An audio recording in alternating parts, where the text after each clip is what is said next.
Listen very carefully and follow my instructions. Prepare your brain for the Cortex Labs Nootropics podcast. I gotta tell you, being an entrepreneur, I will not go through the rest of my career without taking nootropics. Aniracetam, piracetam, modafinil, Nupep, uridine monophosphate. I mean, phenylpiracetam, forget it. You can always have a better brain. The Cortex Labs Nootropics podcast is about to begin. Episode number 68 of the Cortex Labs Nootropics podcast. I am your host, Ryan Michael Balla. Thanks so much for being with me. Check us out on the web at livecortex.com, livecortex.com/blog, giant blog for nootropics information, on Facebook at facebook.com/cortexstacks, and then my own personal Facebook page for those of you that are interested in seeing me post about life and entrepreneurship. And a bunch of crazy other stuff is facebook.com/Ryan Michael Balla. It is very new. 6 powerful products support this broadcast. Here they are. Number 1, the Cortex Nootropic Stack. Hey, by the way, people that use the stack already, that use our Nootropic Stack Cortex, it's on sale right now for $24 if you use the coupon code 8. That's at livecortex.com, livecortex.com, livecortex.com, coupon code 8. Right now, which is it's Friday, February 23rd, 2018. That'll last through the weekend. If you'll be hearing this for sure before the end of the weekend. If not, even next week, we'll probably try to extend it for a lot of folks. Coupon code 8, get your Cortex for $24. Same thing with all of the rest of our products. We've got some digital nootropics books. We got the Racetam God Guide. It's got 80 plus Racetam nootropic stacks in there. Shows you how to cycle, shows you how to take each Racetam. Then Smarter, Better, Faster, which is a digital book that is, if you're new to nootropics, you just got to get that. Teaches you everything, gives you my personal stacks, my favorite stacks. Then there's specialty ones. We got the Nupep Pro Stack List. That's another digital downloadable book that's got a whole bunch of Nupep stacks in there that are incredibly powerful. These are powerful stacks. If you're a business person, we wrote one for you. It's called the Nootropic Stacks for the Business Professional. Downloadable. It's got 100 or so stacks in there. And then if you're really into aniracetam or wannabe, we got one called the Beginner's Guide to Aniracetam, which has a bunch of aniracetam stacks. It shows you the best, most surgical way to use aniracetam. All right, get all that stuff at livecortex.com. Coupon code 8 applies to all of it. We also have a consulting service. It's a 40-minute call with yours truly and 15 additional email correspondences. Okay, get all that stuff at livecortex.com, and thanks for sticking with me through the Product Pro. All right, so I want to just set the preface here and say this. A lot of people take certain nootropic compounds and they take them for a considerable period of time, 3 months, 6 months, or a year or something, and they get some sort of substantial benefit from them, right? I mean, that's why we talk so much about nootropics, and that's why nootropics are such a cool thing, I think, for a lot of people. But the thing is that what people try to do is they try to continually take nootropic compounds and get the same effects that they got initially with those nootropic compounds. And they think that they're going to get those same effects for the duration of the time that they take those nootropic compounds, even if that duration is 3 years. Like, folks want to be able to just use hardcore neurotransmitter modulating nootropics like they use coffee.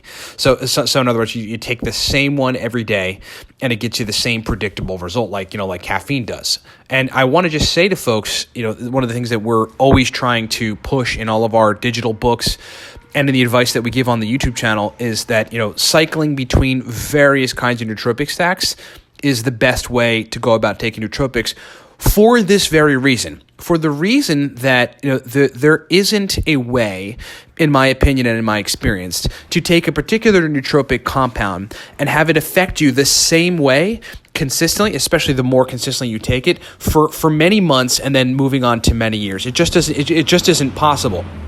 And here's the reason why. Then I want to give you a nootropic subreddit thread which talks about aniracetam losing its effect on a person, but most importantly, like a time frame in which he took aniracetam, then he stopped taking aniracetam because he was running into side effects, right? But then he gave his brain a while to cycle off of aniracetam.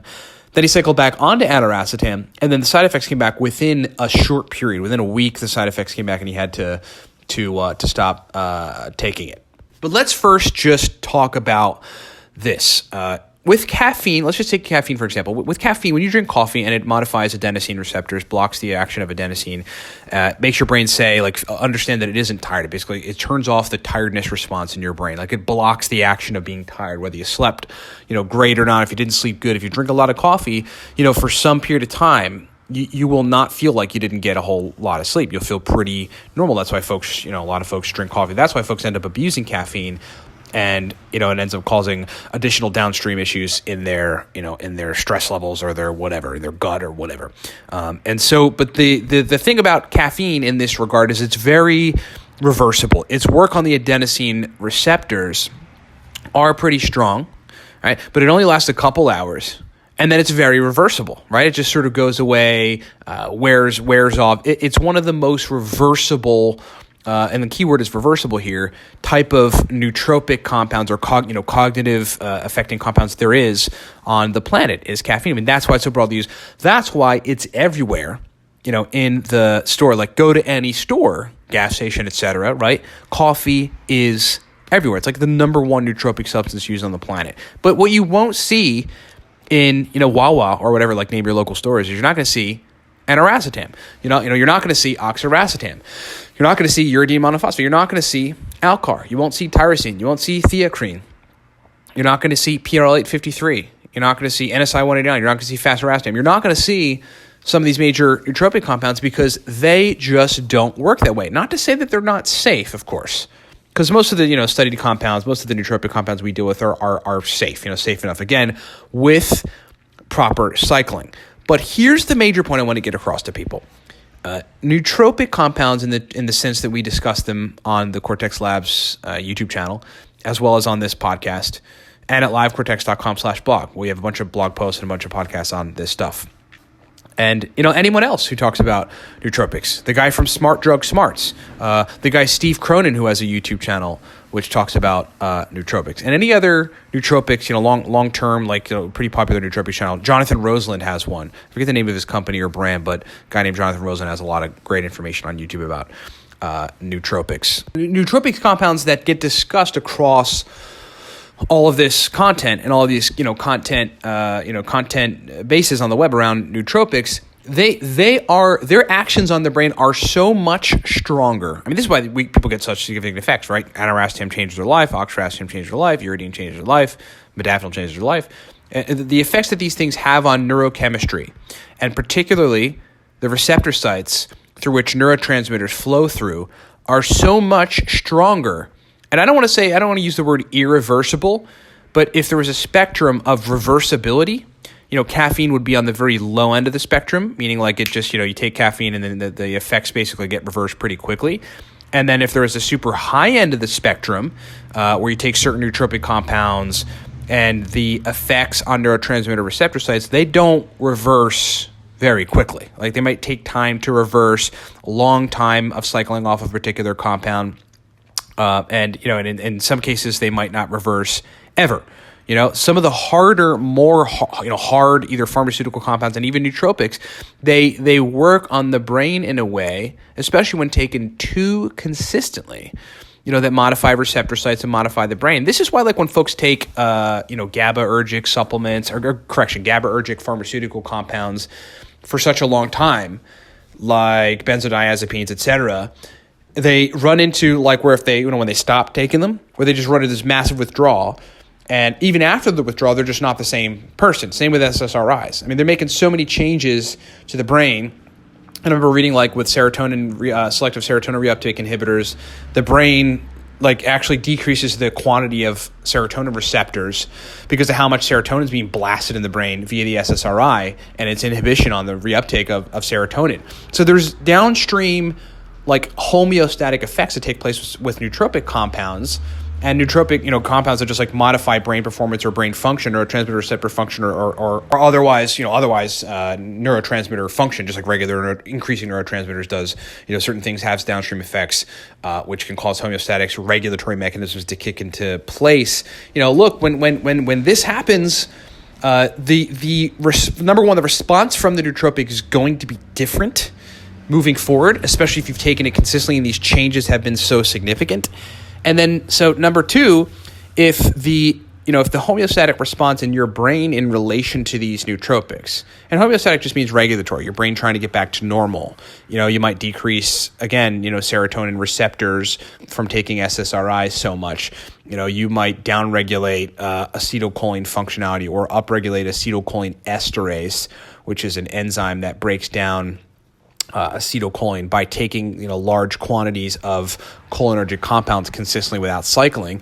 Well, then you can get to a point where there are noticeable side effects of that, right? The brain's trying to go, look, I don't want you to be doing this. If you drink too much coffee, you get anxiety, right? I mean, if you drink too much alcohol, you get a hangover the next day. If you drink too much this or that, or do this or that, you do too much running, you're going to run into a side effect. That's your body telling you, hey, look, you shouldn't be doing this so consistently, which is one of the reasons we always tell people, cycle everything. Don't take things super consistently. Take a week off. Take 2 weeks off. Take a month off. I've taken, there's a couple times in my 9-year, almost 10-year period of taking nootropics where I've taken an entire 6 months off, 6 months off of everything. And it's because of this stuff. That's the only way I've been able to sustainably take nootropics for 9 years. I'm going on 10 years now. Now most of the nootropic compounds that we talk about, modafinil, all the cholinergic racetams, other cholinergic compounds, Noopept, etc., I can still take them, right, and not have issues because I've always cycled appropriately, and I've taken the time to understand like these kind of neurotransmitter receptor functionality changes that can take place. That if you run into side effects, I mean these things could last quite a while, and so it could give you a bad experience when you're taking nootropics. Here's the subreddit thread, the nootropic subreddit thread that refers to exactly this thing. So if I'm not being clear on the point is that if you do not cycle certain nootropic compounds, most of the major heavy-hitting nootropic compounds, because again, they are not as reversible on their effects that they do to neurotransmitter receptor sites as like caffeine, which is pretty reversible like that day, or pretty reversible pretty soon. It's not so harsh on neurotransmitters. That's why it's everywhere, and you don't see aniracetam in Wawa. Then you could easily run into a problem where your brain has optimized itself so well in response to the nootropic that it doesn't need more optimization. Like AMPA receptors cannot take more glutamate, don't want to take more glutamate. And cholinergic receptors, don't want to take more acetylcholine. There is a point at which that could happen. Dopamine receptors don't want to take more dopamine. When it gets to that point, you're going to run into side effects. The brain's going to go, hey, this isn't good for me, and it's going to make you feel weird or tired or some other weird thing. And that's your indication. Now it's time to cycle off of this compound, regulate my brain. I've gotten some benefit out of this, and then maybe start focusing on targeting a different system or working on just, somehow otherwise regulating neurotransmitter function around the particular mechanisms that nootropic compound has to offer. But what people do wrong is they run into those side effects and those issues with particular compounds, and they go, oh, why can't I keep taking it? And what is the problem with me, or what is the problem with this nootropic, or what is the problem in general? Because they're thinking about it as if it's coffee, and it isn't, right? The best thing to do when nootropics start giving you some sort of side effects is absolutely to cycle off. It's absolutely 100% to cycle off, unless we're talking about things that burn up other things, and you just need a cofactor with the nootropic compound. Many people will take uridine for a while, and then it loses its effect, or it's not where they want it to be, or it starts making them feel a little tight or something. And then, but uridine uses up a lot of B9 and B12.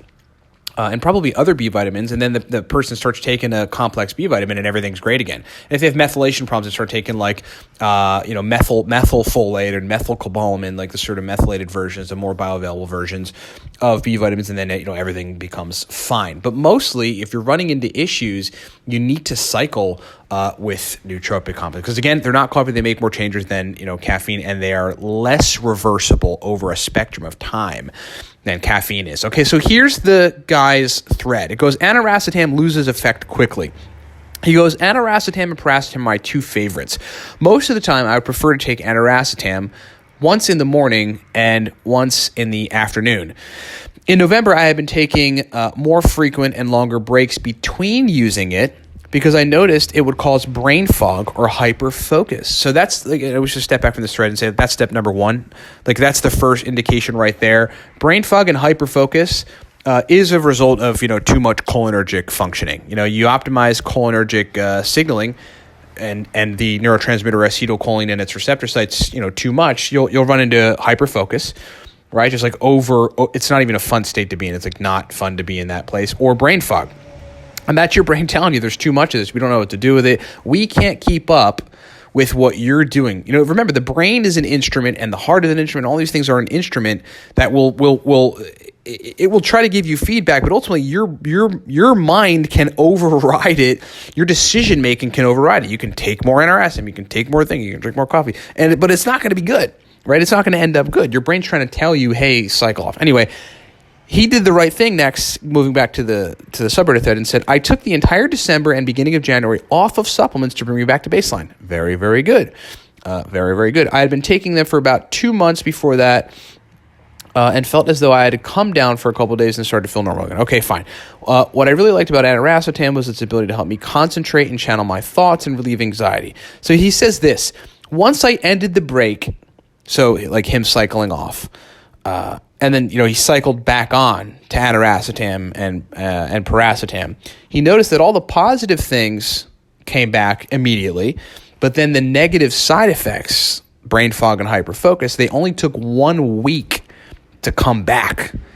They started coming back. I'm wondering if anyone else has this problem. Okay, so the issue is, if you can see here, if you're thinking, on the wavelength that I told you about reversibility, what's really happening is the effects that he caused on cholinergic receptors, likely neurotransmitter receptors, maybe glutamate and AMPA receptors, because that's one of the neurotransmitter systems that aniracetam works on.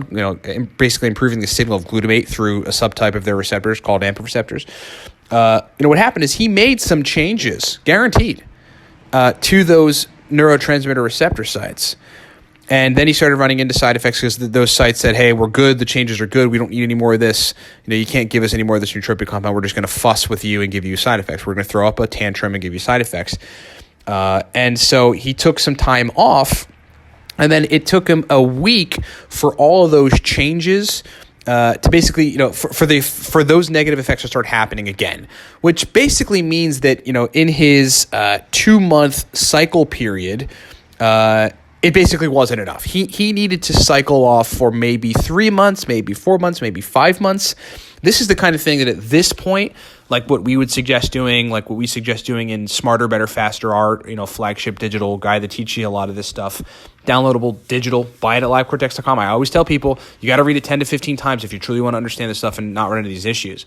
But what we lay out there is that when you run into issues like this, the best thing to do is to switch between compounds. Okay, so if you want to keep getting nootropic benefits, but you're running into some sort of weird thing with your favorite nootropic compound, you gotta get versatile with using other compounds. Then, okay, so then so if rather than taking aniracetam, paracetam, you may switch to dopaminergics. I mean, that's the best thing, right? That's the best way. If you just like switch from dopamine to serotonin to acetylcholine to GABA, and then come back around again, and then cycle off everything for 6 months, and then come back around again, or cycle off everything for a couple months, and then come back around again. So a good example might be, okay, stop taking the aniracetam and the paracetam, and now what you should maybe do is take like 100 milligrams of theacrine, 200 milligrams of L-tyrosine, 100 milligrams of L-theanine, maybe drink some coffee, and take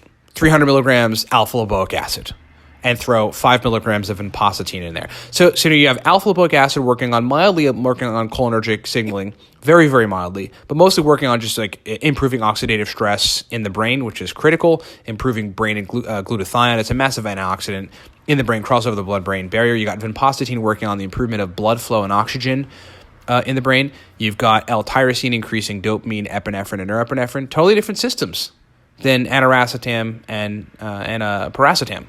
You've got theacrine also working on adenosine, like caffeine does, but it also, through adenosine signaling, works on dopamine, right? There's some sort of signaling issue, signaling thing where it facilitates dopamine functioning and improves motivation. I think it's probably just increasing either extracellular or otherwise dopamine in certain regions of the brain, which is a totally good thing. And as a result, you probably have great brain performance from that stack.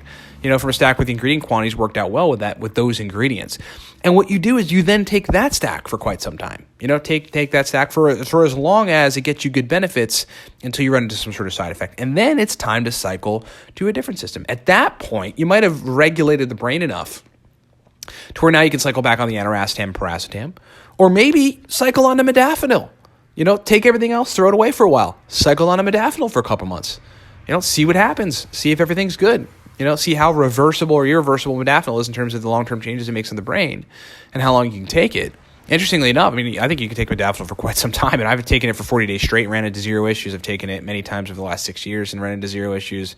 A little anxiety every now and then, which I can quell with L-theanine and 500 milligrams. But you get the point, cycling between systems. And, what we saw here was a guy who took aniracetam, paracetam for a long time, cycled off for ran into side effects, cycled off for 2 months. And then the changes that were made on his brain, were so vast and so significant that when he cycled back on, he ran into the side effects he was running into when he was initially taking them after so long in just a week. So he needed to take 3 or 4 months or 5 or 6 months off of aniracetam and paracetam. He needed to switch to modafinil for 3 months. He needed to switch to that theacrine, stack, theacrine, tyrosine, vinpocetine stack that I just, laid out. He needed to try to target an entirely different system. And this is where you have to get versatile. You have to find another way to make your brain work good in the meantime. You cannot just rely on one stack. You cannot just rely on one compound. You cannot just rely on one thing. Maybe focus on completely natural ways to do it. Go for a run in the morning. That'll change your brain. You know what I mean? Drink a little less. That'll change your brain. Figure out why you're not inducing sleep and staying in REM. Get an application to measure your REM sleep. If you increase your REM sleep, not only is your brain performance going to increase, but you're going to notice your testosterone increases if you're a man. Everything else is going to work well. You release a lot of testosterone when you sleep, especially in REM. You optimize that stuff, everything works better, but your brain will work better too. I think you guys get exactly what I'm trying to say in this podcast. I hope this has been super useful. Thanks so much for listening. For more distinctions like that, especially around cycling, look, you got to read Smarter, Better, Faster, and you have to read it 10 to 15 times. Okay? You've got to read the Racetam God Guide if you're interested in racetams and cycling racetams, and you got to read it 10 to 15 times. Okay? If it's Noopept, you got to read the Noopept Pro Stack List, and you got to read it 10 to 15 times. If it's aniracetam particularly, because we talk about that in the aniracetam guide. We have one called the Beginner's Guide to Aniracetam. We talk about 27 compounds aniracetam stacks with, but most importantly, what you should cycle onto when you cycle off of aniracetam. This is the perfect guide book for this guy and his aniracetam issue. You got to read the Beginner's Guide to Aniracetam, and you got to read it 10 to 15 times. Okay, so get all that stuff at livecortex.com to make those distinctions. I hope you get the point. Thanks so much for listening. Check us out on the web at livecortex.com/blog. Giant blog, guys, for nootropics information. So much nootropics information at livecortex.com/blog. And remember, all of our powerful products, the Cortex stack, which should be cycled because everything should be cycled, powerful pre-made nootropic stack. If you want a stack that's so easy and just you take 2 capsules, boom, turn the lights on, get a bottle of Cortex. I'm telling you, get it right now. I got to get you to do it right now while I have your attention. Go to livecortex.com, livecortex.com. All right? Add a bottle of Cortex or 2 to your cart. Use the coupon code 8. Just punch in 8, the number 8, and it'll take $8 off, taking it down to $24 right now. Today's February 23rd. It'll last through this weekend and through next week. livecortex.com. That coupon code, which will last this weekend and all next week, also applies to all of our books. So look, if you want to understand this stuff, you want to be able to sustainably take nootropics over time, you have to understand what I'm talking about. Get those guides. They have many powerful stacks. Use the coupon code 8. Get it all at livecortex.com. Thanks so much for listening, everybody. Rock on. Talk to you next time.